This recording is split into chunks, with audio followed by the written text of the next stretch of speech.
Affaire Ram, certains parlent déjà d'un scandale. Faudra-t-il suspendre la collecte ou la perception telle que c'est fait ou tout simplement supprimer les députés nationaux pour la plupart dans un contrôle parlementaire depuis mercredi hors pair ont tous défendu leurs bases respectives qui pleurent leurs unités coupées pour la plupart se trouvant dans le Congo profond. Pour en parler autour de ces tables, loin des couleurs politiques, Éric Bilalé, juriste d'abord. C'est connu que vous êtes issu du MLC, vous en êtes cadre. Un parti de la fourmi qui a fêté ses 23 ans. Mais ce n'est pas le sujet.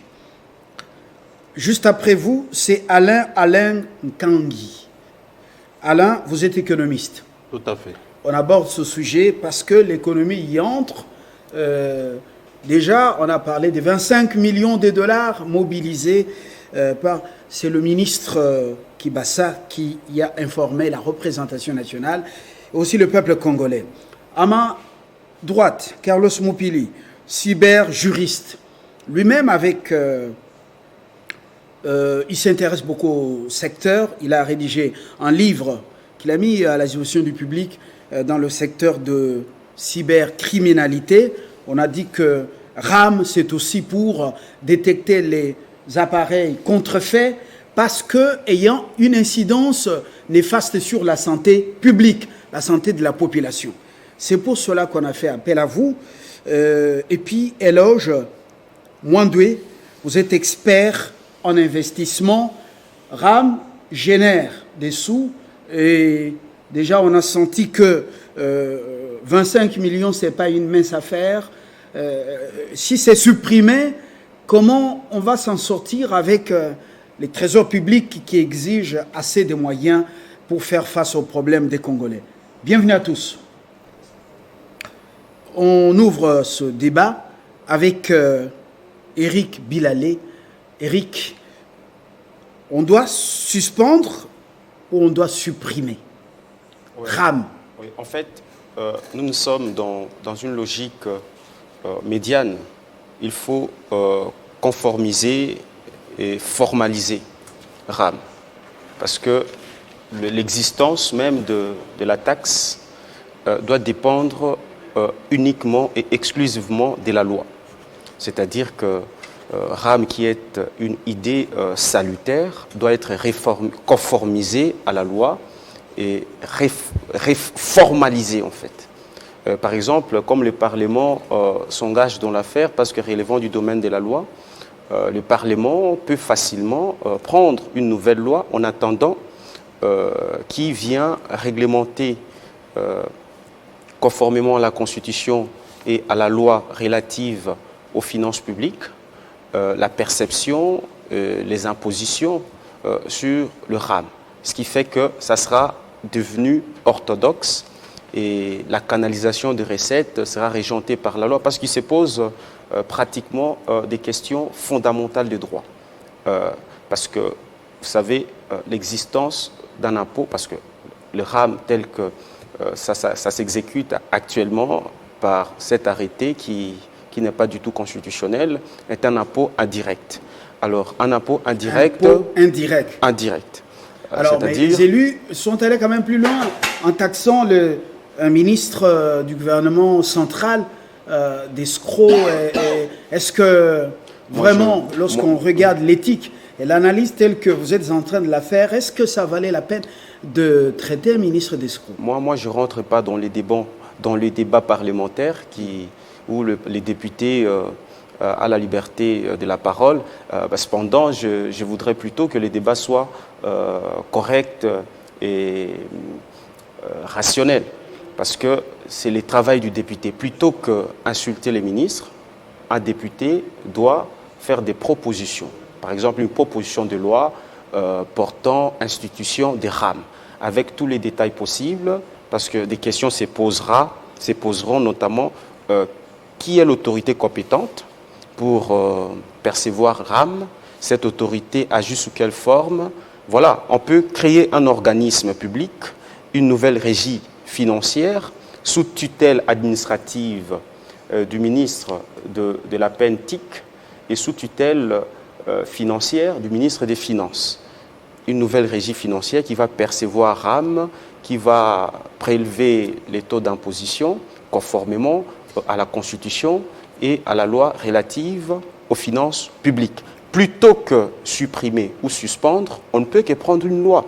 Alors si... Donc on ne doit pas suspendre, on ne doit pas supprimer, mais on doit formaliser. Formaliser. Parce que nous sommes partisans de l'orthodoxie financière. Et nous sommes conscients qu'en matière des finances publiques, la ressource principale de l'État, c'est l'impôt. Et tant qu'il y a un impôt qui génère des ressources considérables à l'État, on parle de 25 millions de dollars, on peut compenser des dépenses, il faut formaliser de sorte que des dépenses soient canalisées par la loi des finances. S'il faudra même prendre une nouvelle loi rectificative des finances publiques en intégrant l'aspect des RAM, du point de vue de la canalisation de ces revenus, il faudra le faire. Alors, si le gouvernement, parce que c'est une affaire de gouvernement, là aussi, je constate que dans cette affaire de RAM, le gouvernement est de plus en plus indolent, alors que c'est son affaire. Le gouvernement, s'il estime qu'il faut exécuter certaines mesures de manière urgente, parce que j'ai entendu certains parler de l'éducation nationale, de la gratuité de l'enseignement. C'est une affaire du gouvernement. Le gouvernement doit demander l'autorisation au Parlement de prendre au Conseil des ministres une ordonnance-loi qui va instituer RAM, conformément à la Constitution. C'est simple. L'article 129 de la Constitution, sans passer par une loi, le gouvernement peut passer par un projet de loi envoyé au Parlement pour examen et vote. La procédure serait longue. Populaire. Alors, le gouvernement peut prendre une ordonnance-loi délibérée en Conseil des ministres et sur la base d'une loi d'habilitation du Parlement, c'est-à-dire une loi qui autorise le gouvernement de prendre les mesures relatives à l'impôt parce que ça relève normalement du domaine de la loi. Et le gouvernement, délibérant au Conseil des ministres, prend une ordonnance-loi conformément à la Constitution en établissant RAM pour une durée déterminée de la loi d'habilitation, tout en faisant un projet de loi de ratification de cette ordonnance-loi.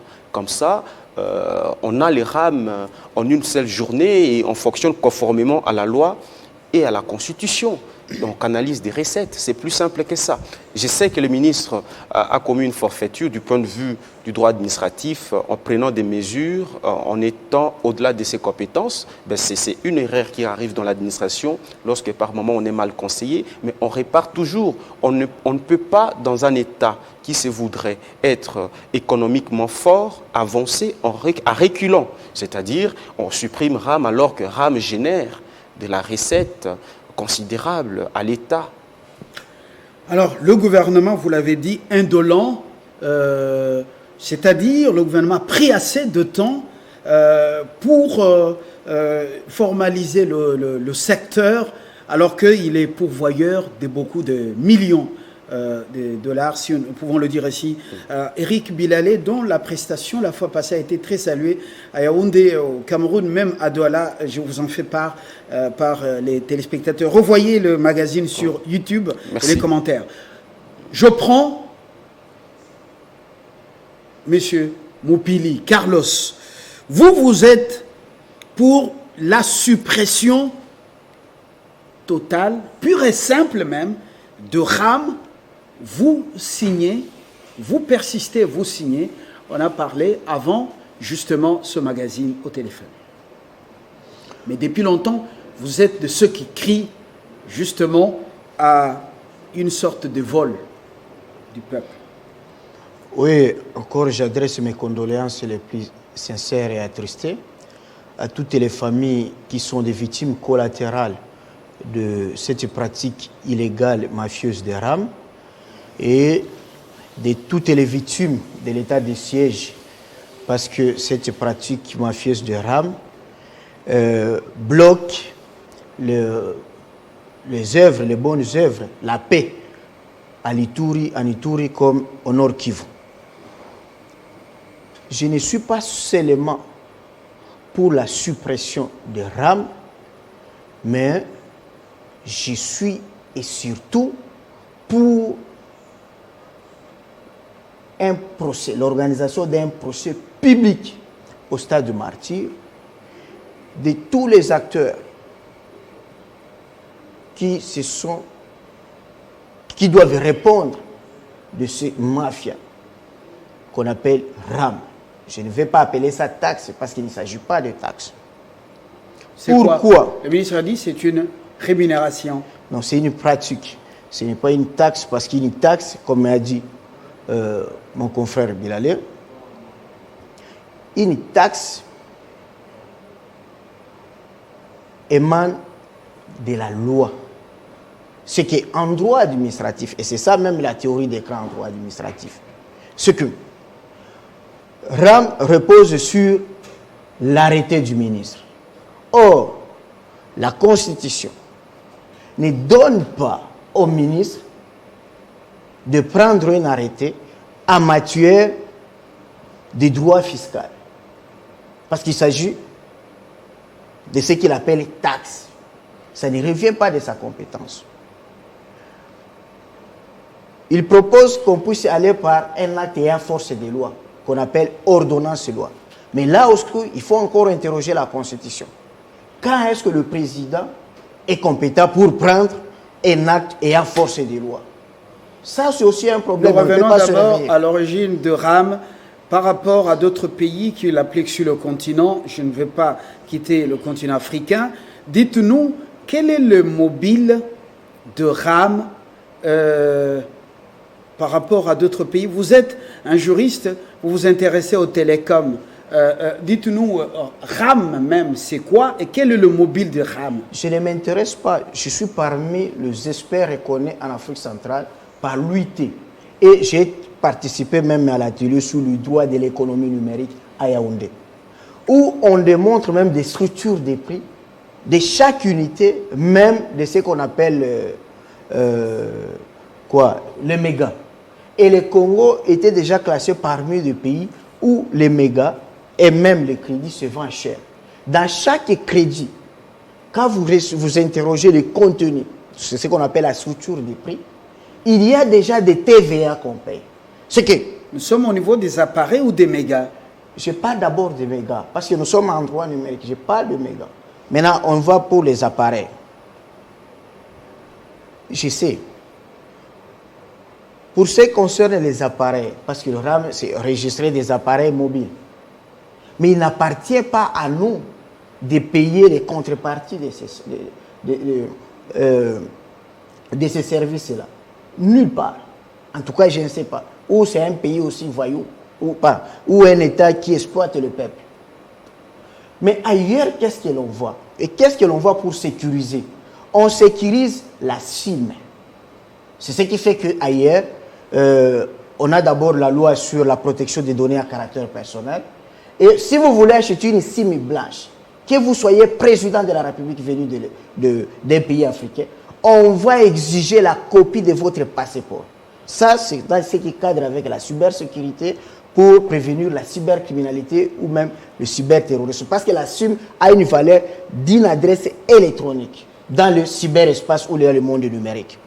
Deuxième chose, lorsque on y entre dans l'arrêté, le ministre il se réveille, il prend l'arrêté. Je sais que d'abord c'est un innocent. Il doit y avoir des personnalités fortes et puissantes derrière lui. Et lui n'a qu'à exécuter un projet mafieux qui est venu sur sa table. Le ministre prend un arrêté, c'est lui-même qui fixe ce qu'on doit prélever, c'est lui-même qui répartit les quotas, et c'est lui-même qui contrôle, et c'est lui-même qui gère, et c'est lui-même qui se justifie. Et voilà maintenant comme conséquence, il dit avoir déjà reçu 25 millions de dollars. Ce qui est faux quand on entre dans le calcul simple. C'est depuis 2014, 15. Seulement une société comme Vodacom a déjà environ 25 millions d'abonnés. Moi ici, dans mon téléphone, j'ai 2 SIM. Et chaque SIM, RAM me prend mes unités. Et parfois, RAM me prend des unités en débordant. C'est que dans l'autre téléphone, j'ai 2 SIM. Donc 2 téléphones, 4 SIM, et dans 4 SIM, RAM me prend. Mais je suis qu'une seule victime, mais j'ai subi 4 fois les coups de RAM. Votre téléphone est-il original ou c'est le contrefait? Si c'est original ou pas, ça c'est une autre question. Mais allez d'abord dans l'essentiel. J'allais dire quoi? Vodacom a environ 25 millions d'abonnés. Là, le calcul des SIM. Si vous prenez RTL et Orange, suivi de Africell, ils peuvent réaliser aussi au-delà de 45 millions. Donc, on est déjà dans 70 millions d'abonnés. Or, RAM, s'il prend 5 $, on est déjà d'environ 350 millions de dollars. Mais le ministre nous parle déjà de 25 millions. C'est que dans ce calcul, on nous cache déjà 325 millions de dollars. Là, je suis minimal. Mais ça doit être au-delà. Tour de la table. C'est pourquoi nous voulons qu'il soit jugé.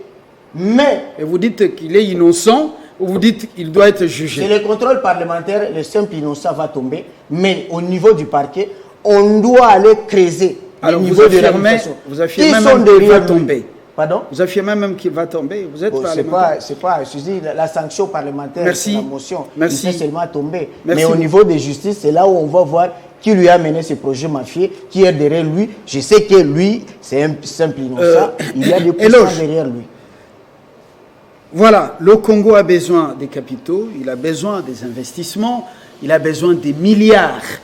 Nos besoins, ces chiffres, hein, des milliers, des milliards de dollars. Alors, vous avez suivi, Eric dit, pas suspendre, pas supprimer, mais il faut formaliser ou réformer, c'est ça. Et puis, comment? Conformiser. Voilà, conformiser. Et la société civile, Bilal et plutôt Moupili dit, il faut supprimer et initier un procès public au stade des martyrs pour crucifier l'innocent. Et à ce moment-là, il sortira le nom de ceux qui lui ont amené le projet. Vous avez la parole. Et on va vérifier même si leurs épouses ont fait Dubaï avec cet argent. Et même leurs épouses aussi vont comparaître pour recel. Alors, pas assez d'émotion. Monsieur Mwandoué, vous avez la parole. Monsieur Fabien, vous comprenez déjà que à ma droite, j'ai affaire à un esprit faible. Permettez-moi le terme parce que monsieur est là devant les gens qui nous suivent à la maison. Au lieu d'expliquer, vous lui avez posé plusieurs fois la question, c'est quoi le RAM? Il vous dit bien qu'il ignore d'abord le RAM et il ne veut même pas savoir. Et comment vous allez vous permettre de condamner quelque chose que vous ignorez? Vous dites tout simplement que c'est un diable, mais vous ne le connaissez même pas. Voilà ce qui tue notre pays. Et en face de moi, par rapport à mon frère Eric, qui nous dit qu'il faut conformer. Mais c'est déjà conformé. Je ne suis pas juriste. Mais c'est déjà conformé. Pourquoi? Parce que le texte qui ont donné naissance à l'ARPTC existe. Et l'ARPTC en tant que régulateur, autorité régulatrice, comme toutes les autres autorités régulatrices, elle offre un service ou encore multiples services. Et ces services sont payants. Et aujourd'hui, on parle d'un service qu'on appelle RAM. Et ce service doit être payé. Je vous donne l'exemple. Vous allez seulement à la DGEM. Au niveau de la DGEM, il y a des cartes résidence pour des étrangers. Ces cartes se payent. Mais allez à l'Assemblée nationale. Si on a déjà interpellé le ministre des Affaires, le ministre de l'Intérieur pour lui poser ces problèmes, pourquoi ils ne l'ont pas fait? Parce qu'on sait que le RAM est déjà conforme. Maintenant, on parle aussi en termes d'argent. Oui, nous avons besoin d'argent. Les chiffres. On parle d'argent. Nous avons besoin d'argent. On a Monsieur Fabien, ne m'amenez pas là-bas. Pourquoi? Parce que là, déjà, il n'y a pas de débat. Là, il n'y a pas de débat. Je suis à côté d'un monsieur rempli de la haine et d'émotion qui est en train de s'exprimer ici. Donc je ne veux pas entrer dans ce jeu-là. Je suis ici pour parler de ce qui existe. Au lieu de mais plus vous de voyez 350, les statistiques, mais les statistiques c'est sur base de quoi? C'est sur base de quoi? Est-ce qu'il a été 5 millions. C'est sur base de quoi? Il n'a qu'à nous présenter ici. Vous êtes chez vous à la maison, vous vous imaginez, moi j'ai 2 SIM, donc l'autre doit avoir 2 SIM, l'autre doit avoir 6 SIM, et du coup, c'est ça le nombre de Congolais qui utilisent le téléphone. Et ça, c'est ce qu'on veut nous amener sur le plateau. Non, moi je n'entre pas dans ce débat. Moi, ce que je veux vous faire comprendre, M. Fabien, et aussi à nos téléspectateurs qui nous suivent en ce moment, c'est que on doit d'abord nous poser la question, pourquoi le RAM? C'est ça la question qu'on devait se poser. Quoi? Tout ça, il faut le construire.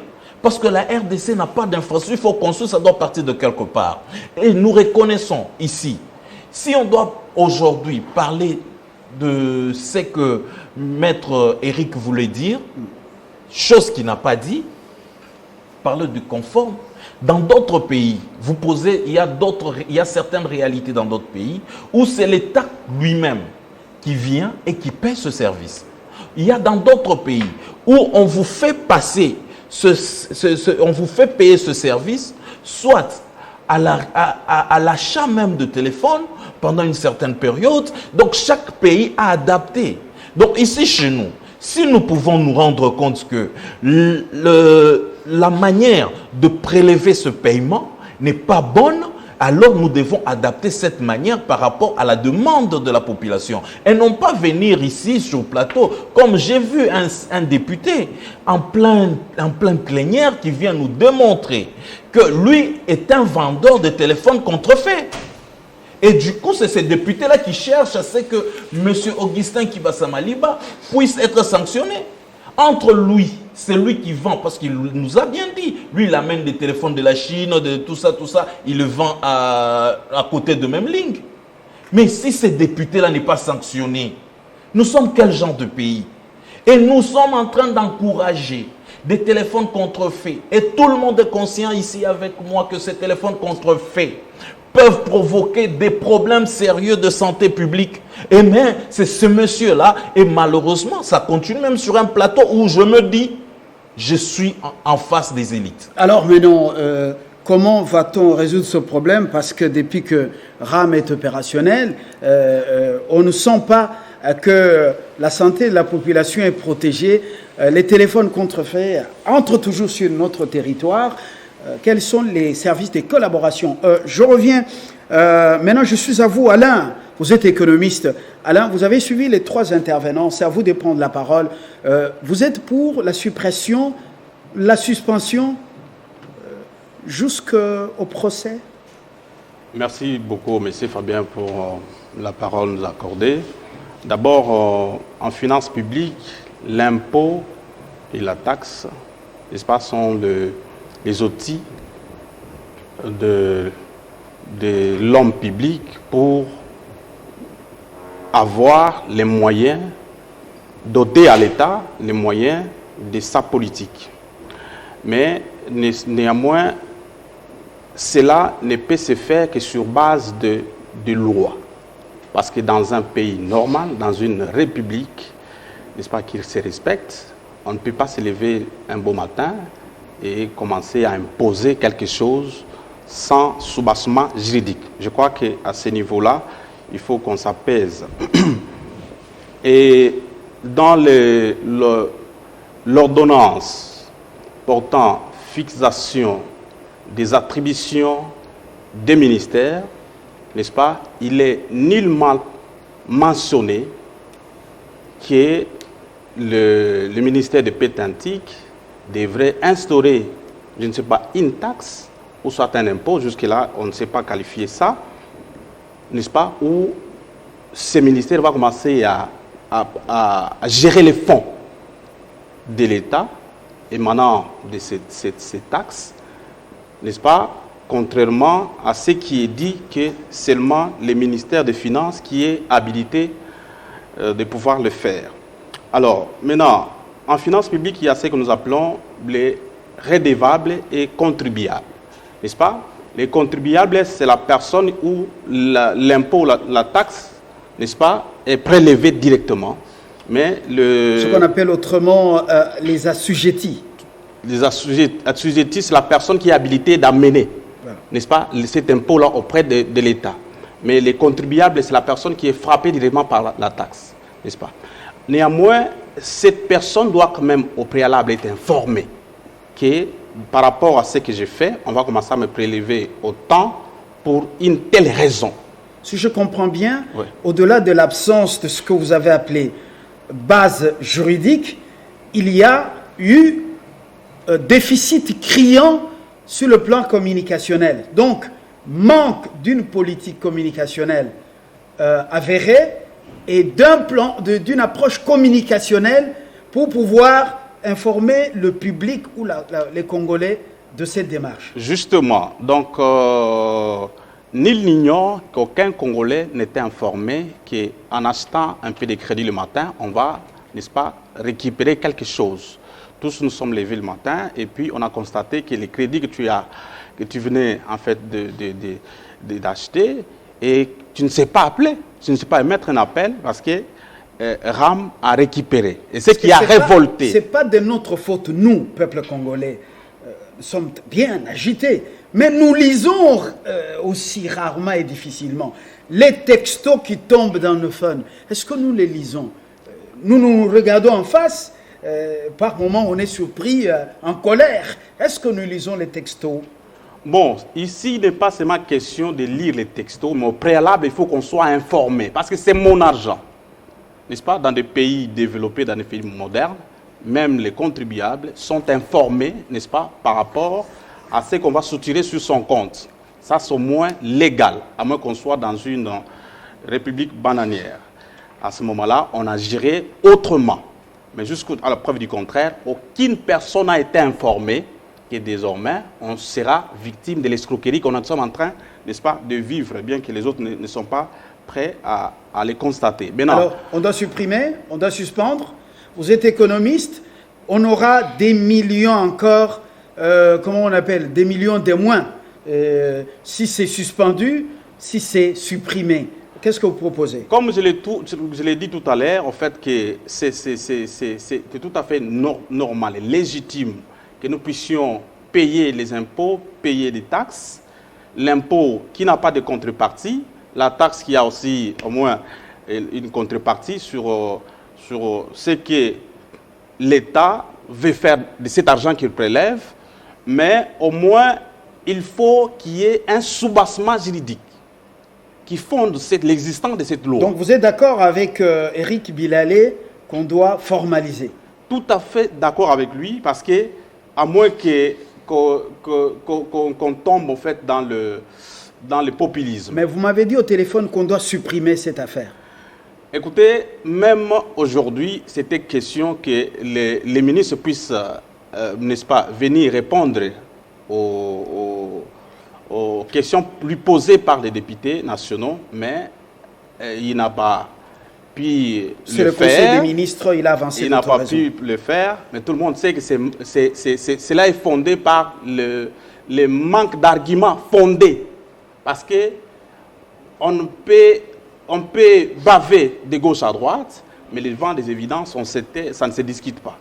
Et donc, cette taxe-là, qui nous a été imposée injustement, nous sommes d'accord que nous devons en fait, aider la République à avoir les moyens qu'il faut pour en fait, construire des infrastructures habilitées, comme mon co-débatteur l'a évoqué ici. Mais nous avons un ministère qui est en fait, chargé de le faire, n'est-ce pas? Les ministères des ITP, c'est à ces ministères de pouvoir, n'est-ce pas, voir comment, dans le budget qui est voté, comment affecter aussi un peu de moyens dans les secteurs des pétantiques. Et non s'élever du bon matin parce que nous avons été piqués par quelle mouche. On s'est dit parce qu'ici, il n'y a pas, dans mon quartier, il n'y a pas intérêt de football. Il faut commencer déjà à escroquer les membres de la famille et puis pour qu'on puisse avoir un terrain. Je crois que dans ce sens-là, ça ne va pas nous aider à bien vivre ensemble. Merci Alain Nkangui, économiste. Éric Bilalé, c'est la deuxième prise de parole pour vous, deuxième tour de table. Dites-nous concrètement, au regard de cet argumentaire de l'économiste, et même de notre ami Mopili Carlos. Est-ce que vous êtes tenté de pouvoir les rejoindre ou vous restez dans votre argumentaire de tout à l'heure, position? Vous savez, nous sommes des républicains.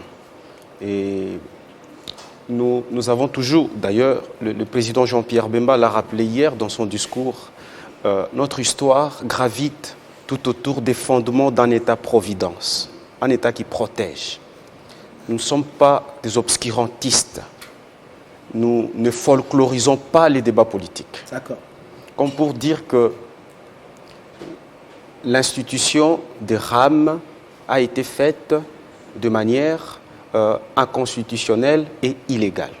Et c'est le propre même de l'administration contentieuse. Chaque jour dans la gestion quotidienne des intérêts, des besoins de la population, il y a des erreurs qui se commettent. Le ministre a commis cette erreur d'aller au-delà de ses compétences, d'aller jusqu'à prendre une mesure qui ne relève pas de sa compétence. En fait, instituer, ça n'est pas une taxe parce que ça ne relève pas de la loi. Alors, je vais en venir vers vous pour ramasser quelques affirmations. Mais je voudrais quand même revenir sur le confrère Mopili par rapport à savoir si le président de la République est incompétent ou pas en ce qui concerne l'ordonnance loi. En fait, l'ordonnance loi ne relève pas de la compétence du président de la République. Ça relève de la compétence du gouvernement. C'est le gouvernement qui délibère l'ordonnance loi au Conseil des ministres. Mais parce que c'est le président de la République qui en est le président, je parle du Conseil des ministres, c'est lui qui appose sa signature sur l'ordonnance loi. Alors, la procédure est simple. On demande l'habilitation du gouvernement. D'ailleurs, même pour l'institution de la taxe relative à la valeur ajoutée, la TVA, je crois que le Premier ministre Mouzito est passé par l'ordonnance loi. Il a demandé l'habilitation du Parlement. Le Parlement a autorisé pour une durée déterminée et puis ratifié. En fait, avant la loi de ratification de l'ordonnance loi est un acte ayant force de loi, comme vous l'avez affirmé. Mais après la loi de ratification, l'ordonnance loi devient un acte législatif, c'est-à-dire une loi à part entière, dont la modification ultérieure ne peut se faire que par une loi. L'article 129 de la Constitution est la base de cette affaire des ordonnances loi. Alors, les abus enregistrés.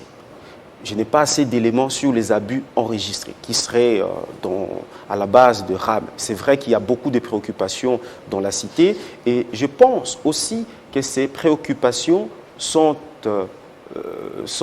dues au fait qu'il n'y a pas d'organisation.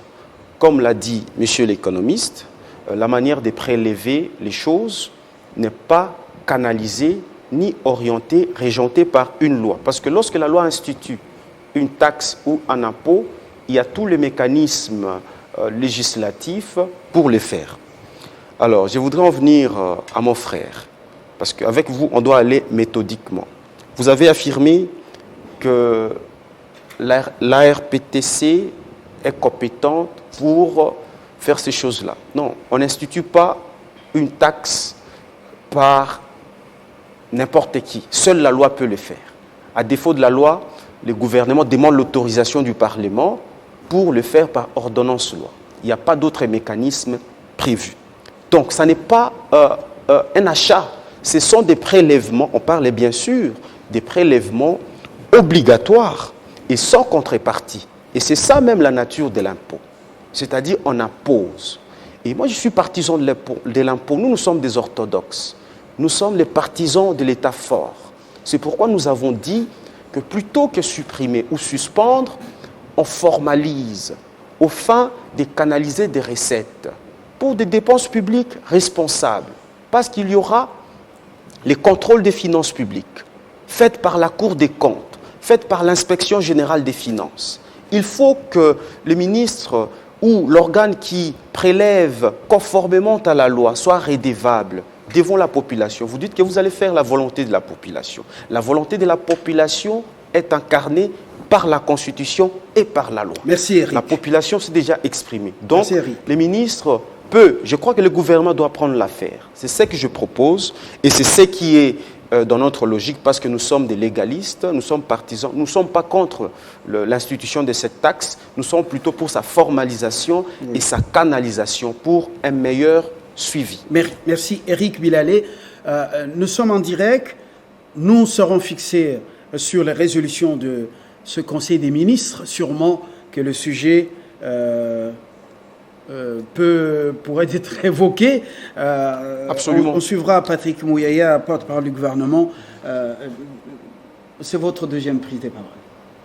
Oui, merci. Je voulais dire à mon confrère que, et je répète, pour limiter et pour éviter la dérive dictatoriale, notre Constitution a voulu faire la procédure de la prise des actes ayant force des lois une procédure exceptionnelle.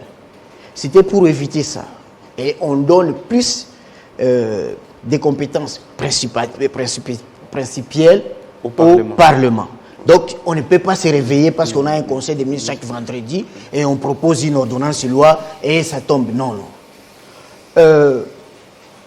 Par rapport à mon frère Éloge, que je pardonne parce qu'il dit qu'il n'est pas juriste.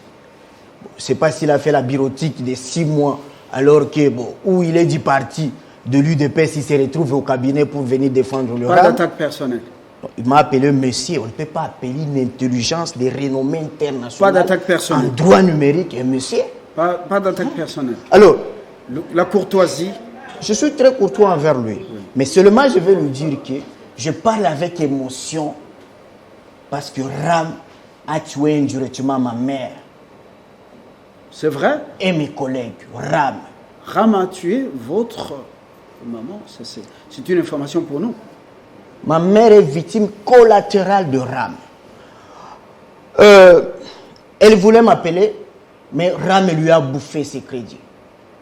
Et puis je pouvais intervenir avant, mais malheureusement, j'ai été informé qu'après sa mort. Alors, mon frère parle de l'Union internationale des télécommunications. Mais moi, je vous dis, je suis expert reconnu. Demande à l'ambassadeur François Luambo au Cameroun. Bon. Parlons. Je représentais la RDC parce que le ministre des idées, Thomas Louaka, qui venait d'être installé, il était absent et j'étais le seul Congolais dans la salle et j'ai pris la part comme officiel. Voilà. Par rapport à ce qu'il a dit. Mais par rapport à ce qu'il dit. Il n'y a pas une recommandation, une résolution comme ça à l'international. C'est faux.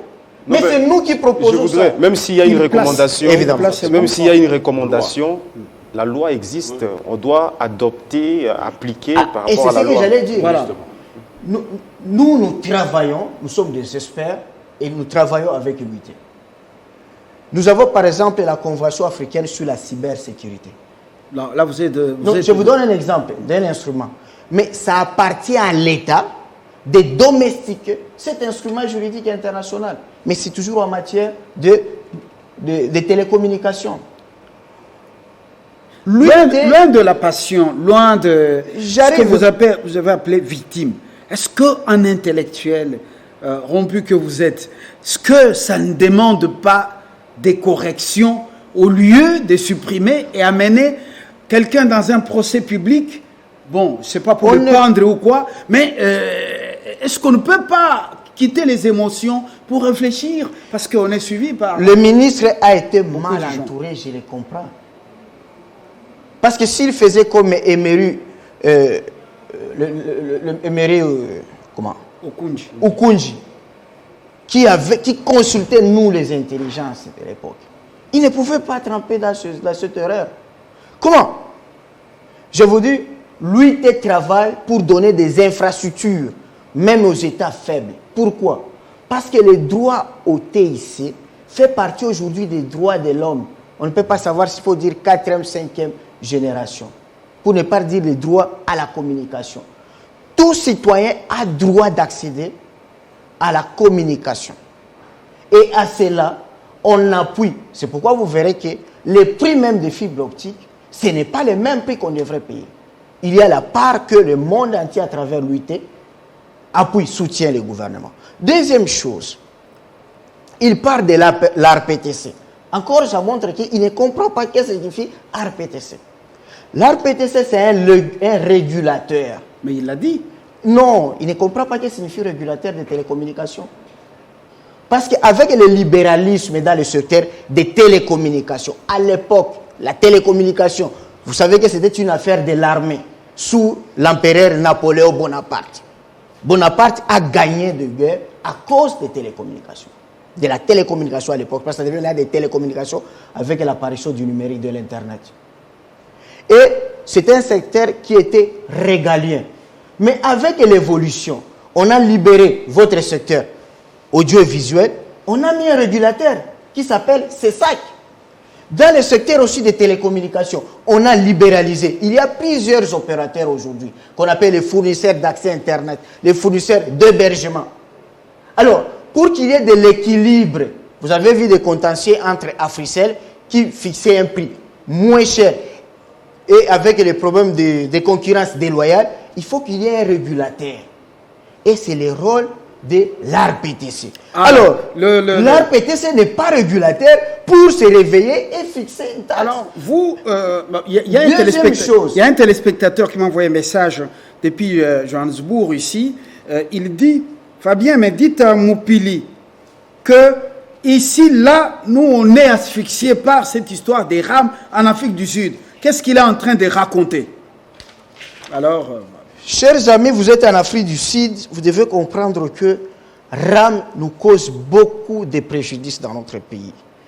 Et même la guerre à l'Est, si l'état du siège ne fonctionne pas bien, parce qu'imaginez-vous... À cause des RAM? Oui, à cause des RAM. Voilà. Je vous donne l'exemple. C'est très important. S'il vous plaît, s'il vous plaît. Les gens de l'Est vous suivent. Oui. Qu'est-ce qui se passe? Ah non, ne faites pas la digression. Non, je ne fais pas la digression. Non, ne faites pas la digression. Je suis précis, je suis sérieux. Non, ne faites pas la digression. Ne faites pas la digression. Nous sommes en face d'une guerre asymétrique qui demande quoi? Le renseignement. Il y a des affaires. Non, ce n'est pas ça. La guerre asymétrique demande le renseignement, pas l'effectif militaire, pas l'armement moderne. Et le renseignement, c'est la communication. Mamadou Ndal a gagné des batailles comment? Des victoires. C'est parce qu'il était en communication avec le paysan qui lui informait sur tout le mouvement suspect. Voilà. Mais aujourd'hui, un paysan qui veut mettre les crédits pour alerter le gouverneur militaire, RAM est lié à l'unité naïe. Ça, c'est un problème. Mais j'allais dire... Il y a quand même des histoires qu'on raconte. J'allais dire... monsieur, il fallait qu'on introduise dans la loi cadre sur les télécommunications. Donnez aussi et la pratique, parce que nous sommes dans un régime plaît, déclaratif. Malheureusement. Mais qu'il me réponde sur les statistiques. Hein. Je parle d'environ 350 millions de dollars. Et j'ai prouvé ça. Il avait déjà répondu à ces problèmes. Il n'a pas répondu. Monsieur Fabien. Voilà. Ramassez tous les points qu'il a dit rapidement. Je ne voudrais pas ici m'attarder sur un point. D'ailleurs, je dois présenter mes sincères condoléances à mon frère qui a perdu sa maman. Je ne voudrais pas m'attarder ici dans une histoire où on devrait nous commencer à parler. Non, moi j'ai perdu mon oncle parce que le Covid a fait ceci, cela, et du coup il faut aller chercher ces chercheurs qui ont provoqué l'existence aujourd'hui de Covid. Ce sont des histoires qui ne nous concernent pas ici. Allons à l'essentiel. Et je l'ai bien dit, on ne doit pas prendre une histoire de la République et en faire une affaire personnelle. Et en faire une affaire d'émotion. Et expert, on peut l'être. On dort, on se réveille expert. On le sait dans ce pays. Et on sait comment ce pays a été géré. Et d'ailleurs, là, je vais directement pour parler avec mon frère Alain. Lui, rappelez que, parce que vous avez dit qu'il était, proche du PPRD. Non, moi je n'ai pas dit ça. Économiste. Ah bon, moi je le connais ainsi, voilà. Ok. Désolé. Je dirais ceci. Le décret du Premier ministre qui a créé, on peut dire, voilà. Et là, nous sommes en 2012. Et qui était le Premier ministre? Matata Mponyo. Non, vous faites la confusion. J'ai parlé de l'ordonnance portant fixation des attributions. Là, c'est en 2020. en mars 2020. Le décret qui vient fixer les ressources qui va permettre à ce que l'ARPTC commence à fonctionner et à récolter.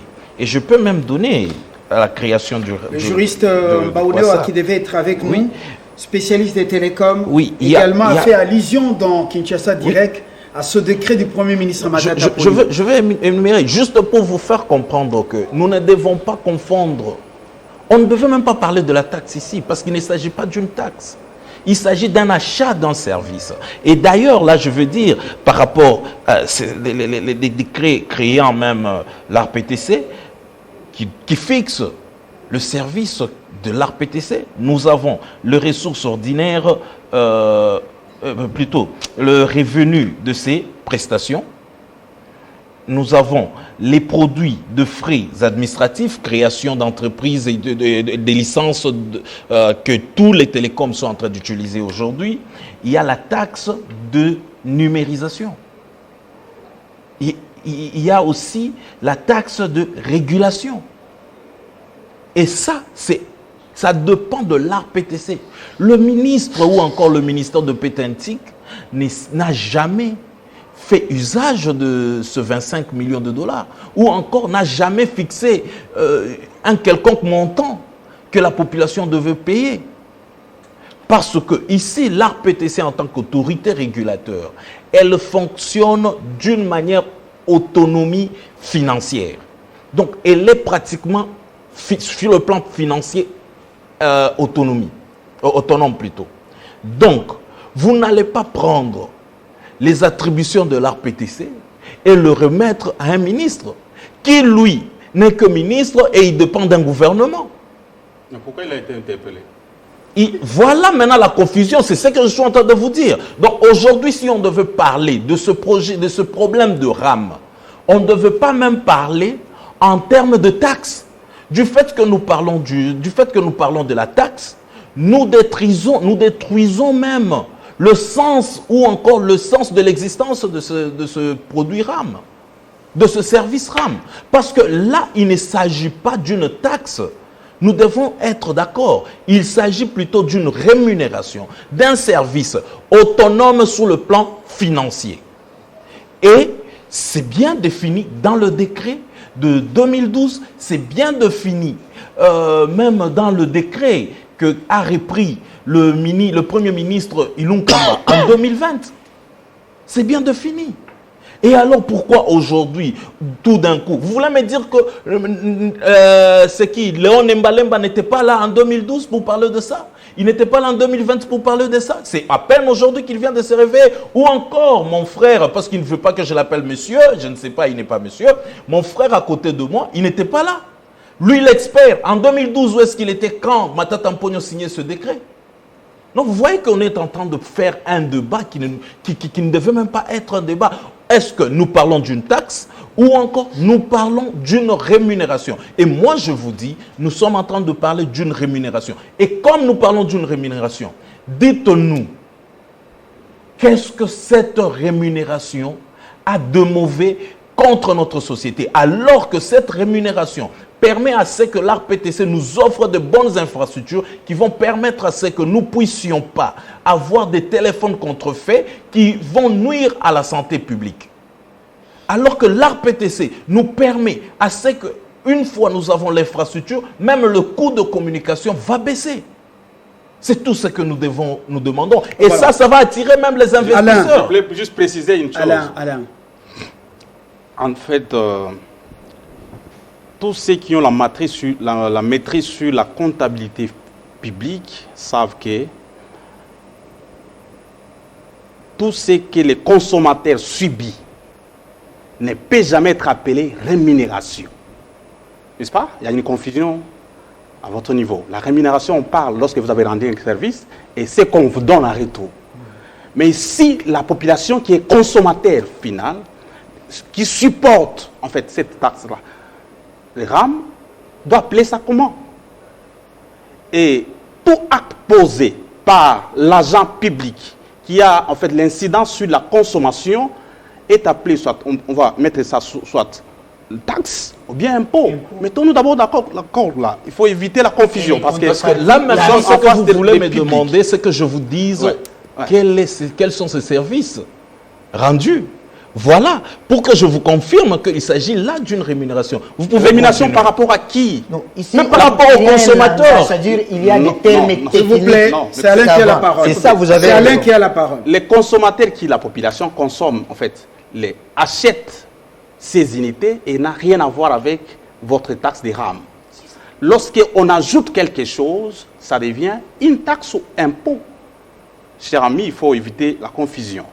Alors, ici, nous ne sommes pas, en fait, des sceptiques ou soit des opposants. Parce qu'on sait que l'État se développe sur base des impôts. Et l'impôt a un caractère obligatoire et des fois ne fait pas allusion à l'assentiment personnel. On peut ne pas être d'accord, mais l'impôt est là.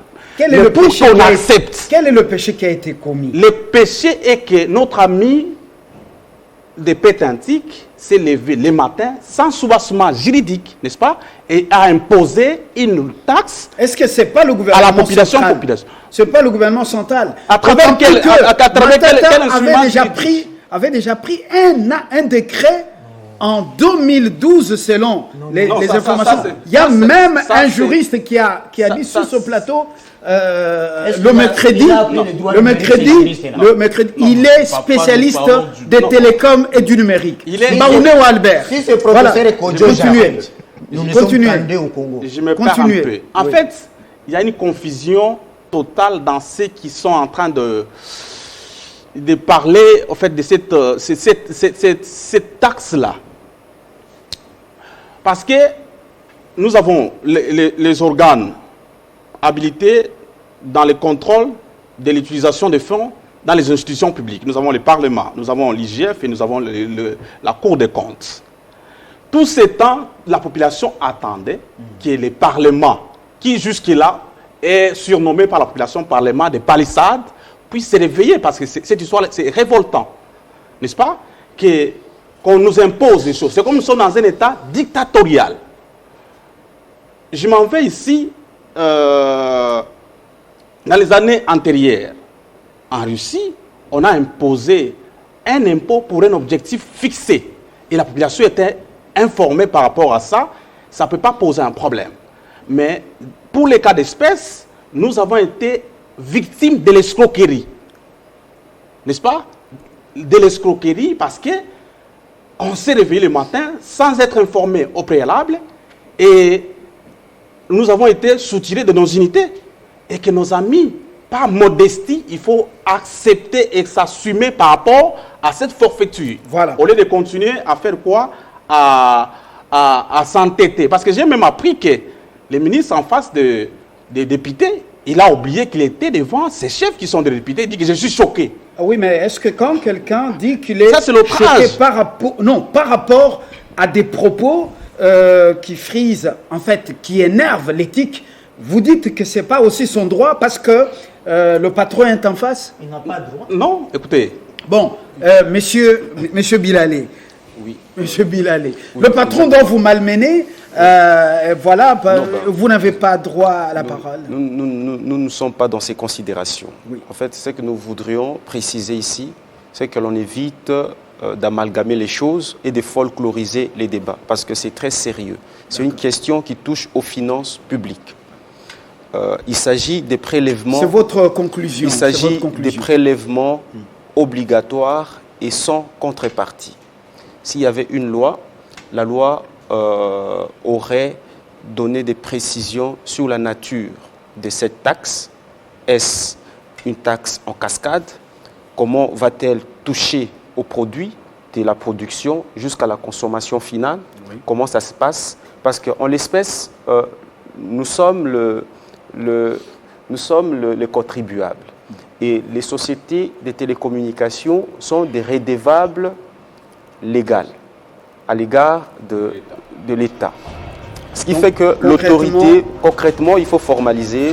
Il faut soit une loi. Qui doit maintenant formaliser? C'est le Parlement ou c'est le Parlement tel qu'il est saisi, s'il est apte, il peut le faire automatiquement. S'il n'est pas apte, le gouvernement peut demander l'habilitation et le faire par ordonnance loi. Nous sommes dans le Comme ça, contrôle on doit parlementaire. évoluer en instituant... Après les réponses Oui. du ministre aux préoccupations de ses patrons, vous avez parlé des députés. Oui. Alors, j'étais le ministre à la, comment on appelle, dehors, ou bien... Ça, ce sont des considérations parlementaires.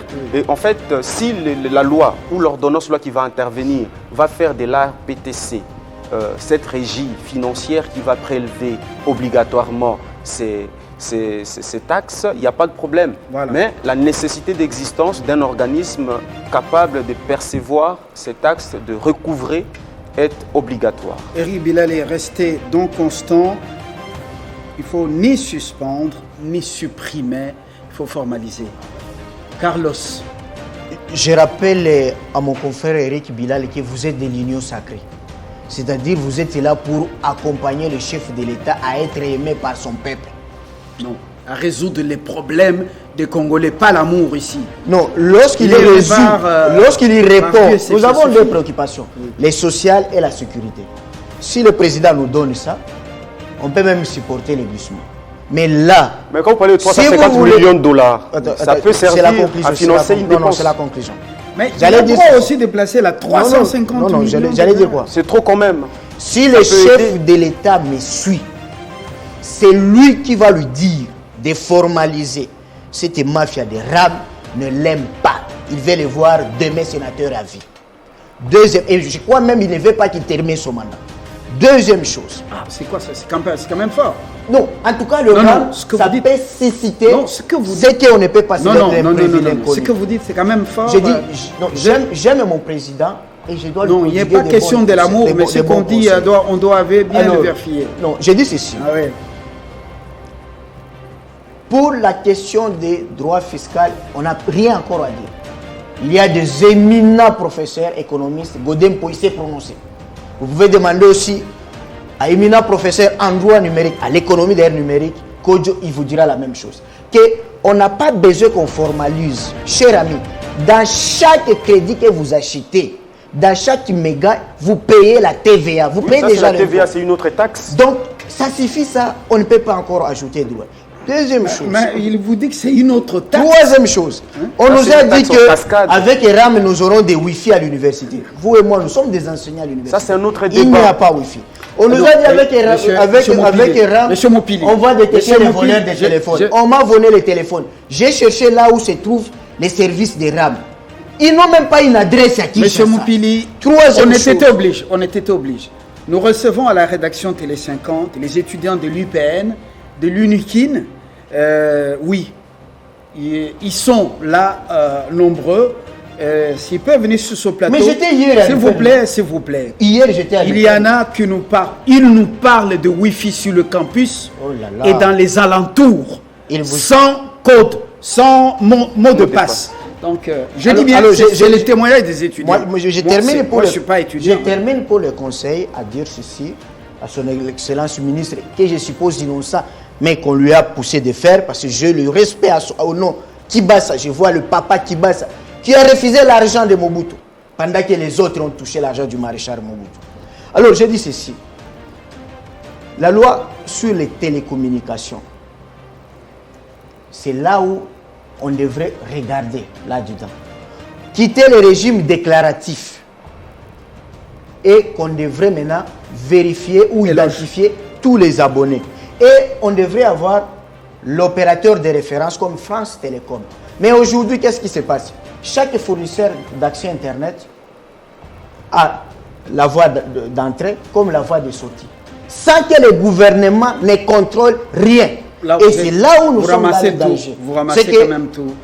s'il faut se pencher sur la cybersécurité ou le cyberterrorisme, vous avez la je parole crois maintenant. qu'on doit bien miser sur Eloge. l'identification des SIM et non des téléphones. Ouais, j'ai des Concluez. difficultés.